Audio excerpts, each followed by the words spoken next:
Hello, good morning students. Welcome back to your video classes.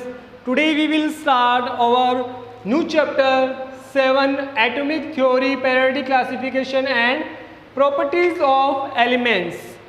In this video we are studying related to types of the atomic theory जो अलग अलग scientist ने अलग अलग theory दी थी उनसे related हम लोग स्टडी करेंगे, जो एटम से रिलेटेड थ्योरी दी थी उनकी. And the second is periodic classification है, उससे रिलेटेड जो पेरियोडिक टेबल आएगी उससे क्लासिफिकेशन किया हुआ वहाँ पे वो हम लोग स्टडी करेंगे. देन जो थर्ड है प्रॉपर्टीज ऑफ एलिमेंट्स, एलिमेंट्स की जो प्रॉपर्टीज है वो भी हम लोग इसमें स्टडी करेंगे. इस वीडियो में हम लोग जो स्टडी करेंगे वो 3 साइंटिस्ट की जो थ्योरी है एटॉमिक थ्योरी उस पर हम लोग स्टडी करेंगे. ओके, फर्स्ट एटम क्या होता है और एटॉमिक थ्योरी क्या होती है स्टूडेंट्स, इससे हम लोग रिलेटेड 9th क्लास में हम लोग स्टडी कर चुके हैं और थोड़ा इसमें यहाँ पर हम लोग थोड़ा डिटेल में करेंगे कौन से साइंटिस्ट ने क्या क्या थ्योरी दिया था.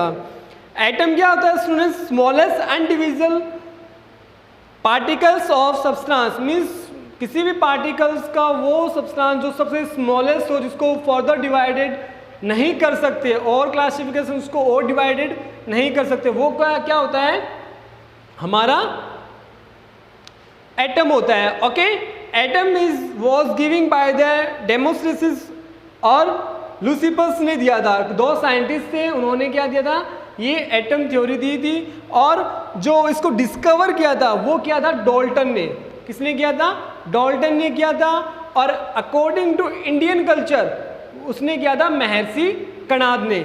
ओके, तो एग्जाम में अगर आपको पूछे कि किसने डिस्कवर किया तो वहाँ पे आपको डाल्टन और महर्षि कणाद दोनों लिखने हैं. ओके, सो फर्स्ट हम लोग स्टार्ट करेंगे atomic theory of Dalton.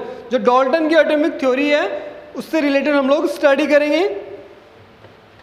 In the 1808 the British school teacher John Dalton giving theory of explain atom.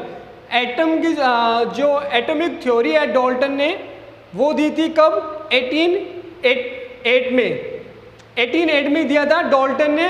जो साइंटिस्ट का जो इसी ने अपने नेम के अकॉर्डिंग इस थ्योरी का नेम रख दिया atomic theory of Dalton.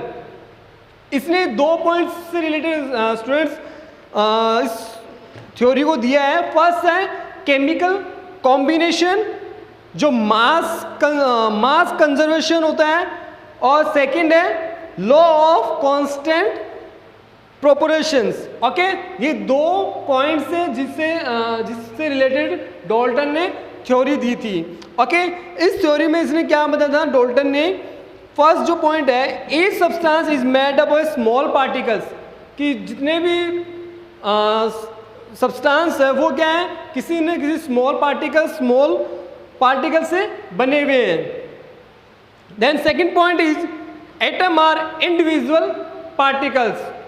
Atom क्या होता है, इंडिविजुअल पार्टिकल्स है जिसको और फर्दर डिवाइड नहीं कर सकते, वो क्या है, एटम होता है. Then third point, all the atoms of any electro elements are same, have same mass, size and chemical properties. जितने भी एटम्स होंगे स्टूडेंट्स उनका क्या होगा, वो इक्वल होंगे, वो सेम होंगे. ठीक है, उनका मास सेम होगा, उनका साइज सेम होगा, उनको जो चार्ज होगा वो भी क्या होगा, सेम होगा. Then fourth point is atom of the different element have a different mass, size and chemical properties. Means अगर एक टाइप्स के एटम है तो वो क्या होंगे, सेम होंगे, सेम साइज होगा, सेम मास होगा. बट अगर हम लोग 2 अलग अलग एलिमेंट्स लेते हैं तो उनके एटम्स क्या होंगे, डिफरेंट होंगे. जैसे एल्यूमिनियम है, ठीक है, एंड आयरन है, ठीक है, तो इनके एलिमेंट्स अलग अलग है तो इनके एटम्स भी अलग अलग होंगे, एज इट इज इसमें होता है.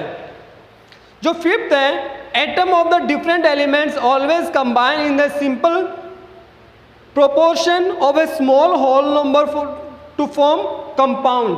मीन्स इसमें क्या है, जैसे एक एग्जांपल से हम लोग इसको समझते हैं, जैसे H2 है, कोई वाटर है, ठीक है, इसको जो हाइड्रोजन का एटॉमिक मास 1 होता है और इसके नंबर कितने दिया हुआ है 2, तो 2 हो गया।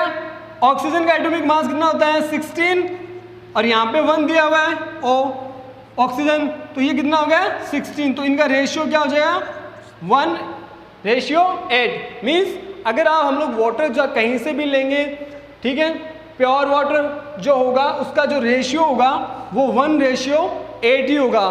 तो मीन्स यहाँ पे जो एटम के होंगे वो भी क्या होंगे इसी टाइप्स में होंगे।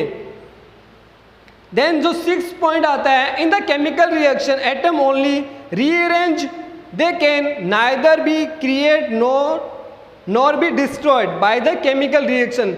मीन्स कोई भी रिएक्शन ले लेते हैं स्टूडेंट्स, ठीक है, लास्ट जो हम लोगों ने केमिस्ट्री के जो चैप्टर किए हमने बहुत सारी इक्वेशन की है, उन इक्वेशन में कोई भी उनके एटम्स डिलीट नहीं डिस्ट्रॉय नहीं होता, ठीक है। जैसे फॉर एग्जांपल मैं आपको एग्जांपल करवा देता हूँ, CaCO3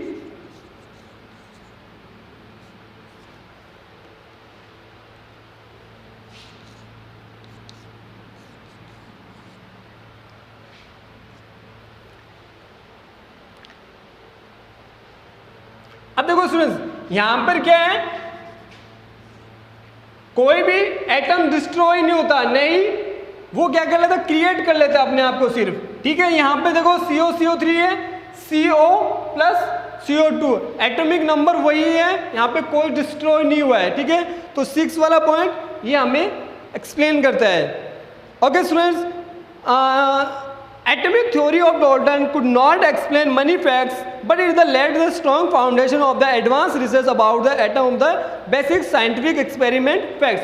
मीन जो बहुत सारे ऐसे इस थ्योरी से कुछ फैक्ट्स ऐसे रह गए थे, रिमेन रह गए थे जो कंप्लीट नहीं हुए थे, बट जो डाल्टन ने बताया था एटम से रिलेटेड वो एक फाउंडेशन की तरह वर्क किया, ठीक है।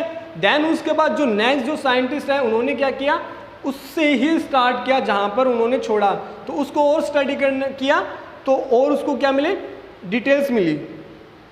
Okay, till the end of the 19th century it was known that some more smaller particles are also present in the atoms। जैसे थोड़ा और टाइम निकला उसके बाद में क्या हुआ कि एटम के अंदर और स्मॉल पार्टिकल्स भी होते हैं, ठीक है, उसके बारे में हमें पता लगना स्टार्ट हो गया। फिर आता है atomic model of Thomson. Okay, Thomson ने दिया, इसका फुल नेम है जे थॉमसन, और ये कब दिया था 1898 में। Okay, according to him atom is a positively charge sphere of size 10 की पावर -10। ओके, ये क्या होते हैं, इनके एटम्स क्या होते हैं, पॉजिटिवली चार्ज होते हैं और इनका साइज क्या होता है 10 की power -10 metre. In the size क्या होते हैं, negatively charge electron are distributed in equal amount. जो नेगेटिव चार्ज होते हैं इलेक्ट्रॉन वो क्या होते हैं, इक्वली डिस्ट्रीब्यूट किए हुए होते हैं और इक्वली चार्ज होते हैं वो, ठीक है, किसके अंदर, एटम्स के अंदर।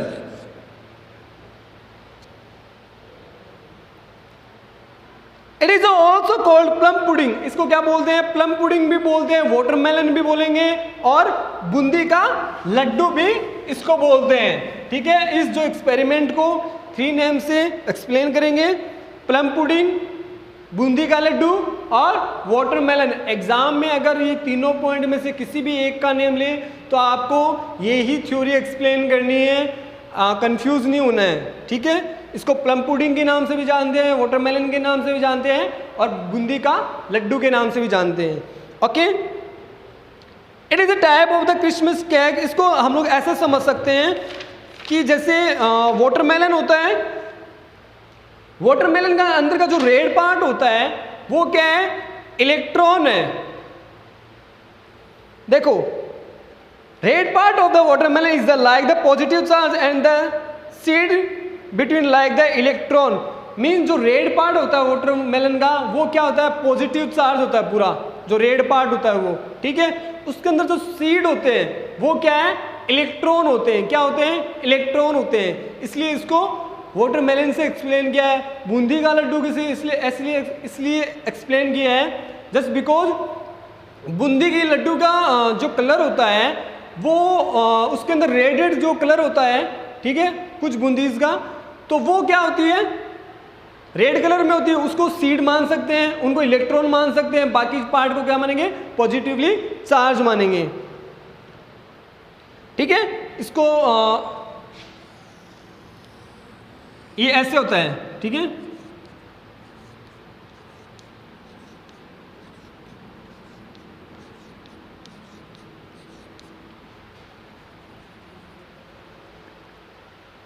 ये कौन सा पॉइंट हो जाएगा, पॉजिटिवली चार्ज। और ये क्या है, जैसे वाटरमेलन है तो सीड हो गई, और बूंदी का लड्डू है तो रेड कलर वाली बूंदी हो गई, ठीक है। और इसको प्लम पुडिंग के नाम से भी जानते हैं। ओके, इससे हमें ये पता चलता है कि electron neutrally atom was clarified, but this model could not explain Rutherford Goldfoil experiment. So this theory was declared invalid and it remained only in the historical importance. इस थ्योरी में क्या है कि इसमें इतना तो एक्सप्लेन हुआ है कि इलेक्ट्रॉन होते हैं, ठीक है, और ये क्या होते हैं, पॉजिटिवली चार्ज होता है।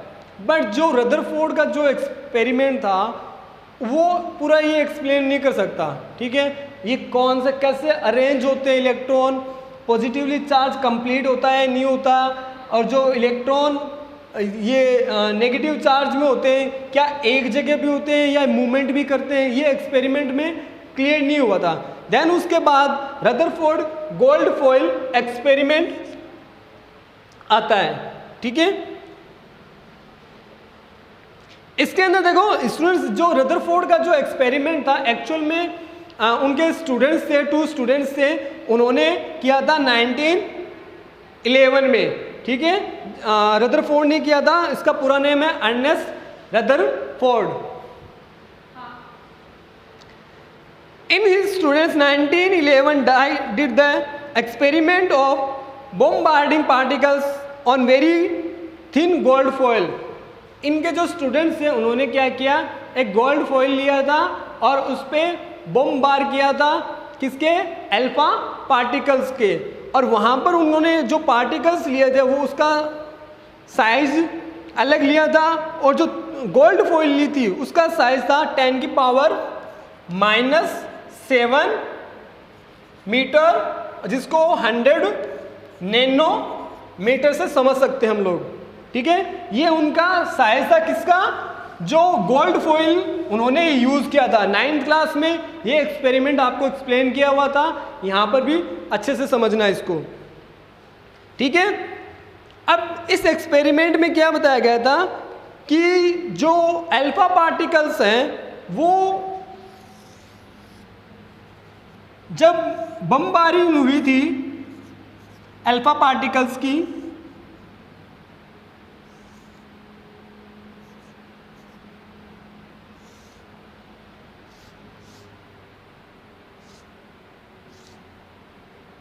कुछ पार्टिकल्स थे वो क्या हो गए, स्ट्रेट निकल गए, कुछ पार्टिकल्स थे वो एंगल को चेंज कर लिया। बट इन 20,000 पार्टिकल्स में से 1 पार्टिकल्स एक ऐसा पार्टिकल्स था जो उस गोल्ड फॉइल से सेंटर से वापस उसी साइड आ गया, मींस 180 डायरेक्शन में आ गया, ठीक है। तो वो एक ऐसा था, रदरफोर्ड के लिए उसने रदरफोर्ड ने एक लाइन लिखी थी कि मतलब ये लाइंस इसको एक्सप्लेन करती है, it was the almost a incredible as if you fired a 14-inch shell at a piece of tissue paper and it come back and hit you.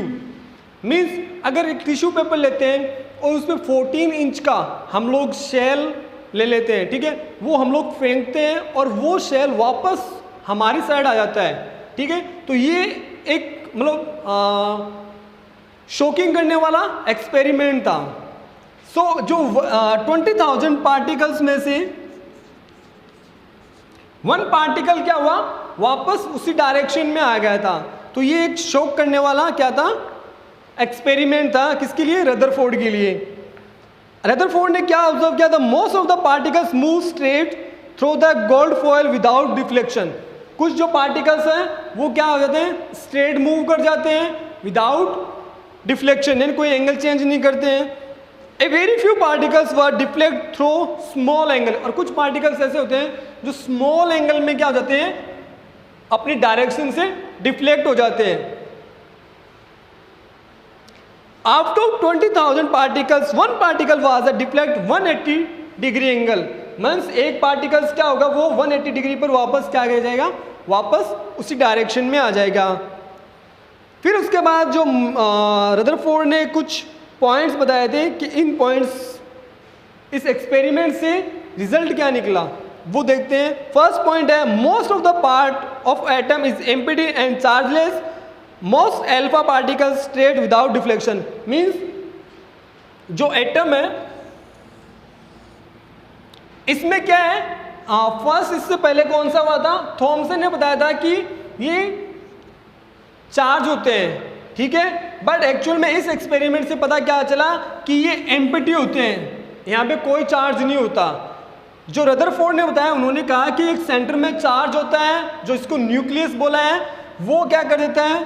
उस एक पार्टिकल को वापस कर देता है 180 डिग्री के एंगल में, और पार्टिकल्स यहाँ पे क्या होता है? एम्प्टी होते हैं, जिसकी वजह से क्या होते हैं? वो स्ट्रेट मूव कर जाते हैं। Some alpha particles get deflect to it is confirmed that strong repulsive force act on them, so entire positive charge should be considered as place in the atom. Means एक centre में क्या होता है? Positive charge होता है जो एक point को, उसको एक पार्टिकल्स को वापस उसी साइड बेक कर देता है। थर्ड पॉइंट है in a atom volume of positive charge is very less as compound the total volume. This positively charge volume was called nucleus. इसको क्या बोलेंगे? पॉजिटिव चार्ज को nucleus. The diameter of atom is the almost 10 की power -10 metre and diameter of nucleus is the almost 10 की power -15 metre. Means यहां पे atom का diameter कितना है? 10 की पावर -10, और न्यूक्लियस का कितना है? 10 की पावर -15। मीन्स ये इतना बड़ा सर्कल है, ठीक है, यहाँ पे मैं हल्का सा डॉट लगाऊं, ठीक है, वो साइज किसका है? न्यूक्लियस का है। ओके, ये स्मॉल डॉट को क्या बोलेंगे? न्यूक्लियस बोलेंगे। एक बड़े से सर्कल बनाएंगे स्क्वायर पे, और एक स्मॉल डॉट को क्या कहेंगे? न्यूक्लियस।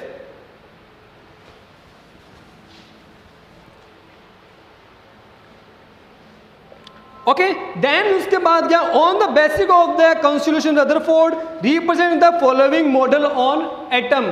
फिर उसके बाद इतने जो पॉइंट उसने ऑब्जर्व किए, फिर उसने क्या किया? अपने थ्योरी को पब्लिश किया 1911 में। The entire positive charge and mass of the atom are the concentrated the centre called nucleus. Means जो एटम होता है उसका पॉजिटिव चार्ज एक ही जगह होता है, जिसको क्या बोलते हैं? न्यूक्लियस बोलते हैं। Most of the part of an atom is empty in which electron move with the high spin in circle path. These circular path are called the orbits. वो क्या करते हैं? मूव कर जाते हैं, और जो मूव करते हैं उनको क्या बोलेंगे? जो इन इसको बोलेंगे ऑर्बिट्स, ठीक है। इन ऑर्बिट्स में से स्ट्रेट लाइन में वो मूव निकल जाते हैं स्पीडली। थर्ड पॉइंट है atom are the electrically neutral, so it is the confirm that as many electron are there in atom as the number of proton are present in the nucleus. जितने nucleus present है उतने ही क्या है? जितने electron present है उतने ही proton present है, और वहाँ क्या है? एक न्यूक्लियस भी प्रेजेंट है। जो लास्ट आता है आपका इसकी लिमिटेशन, कुछ लिमिटेशन भी है रदरफोर्ड के एक्सपेरिमेंट की। वो कौन सी है? It could not explain stability of an atom. यहाँ पे ये क्या कर रहा है? स्टेबिलिटी एक्सप्लेन नहीं कर पा रहा है। स्टेबिलिटी कैसे एक्सप्लेन नहीं कर पा रहा है? कि जो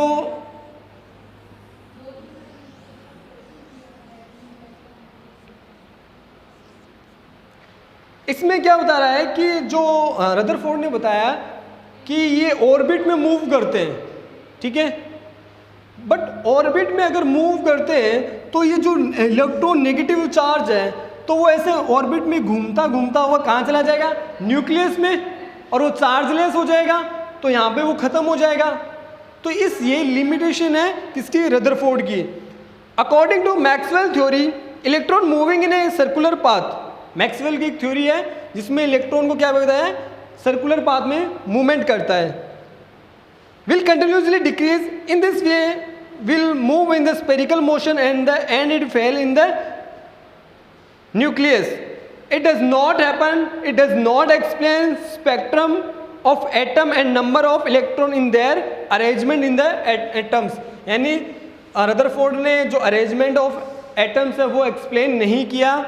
ओके, तो सेकंड पॉइंट से लास्ट जो पॉइंट है, it could not make clear the electronic structure of atom, यानी इलेक्ट्रॉन के जो स्ट्रक्चर है उसको भी क्लियर एक्सप्लेन नहीं किया। ओके स्टूडेंट्स, नेक्स्ट वीडियो में हम लोग स्टडी करेंगे नील्स बोर की theory. Okay, thank you, have a nice day.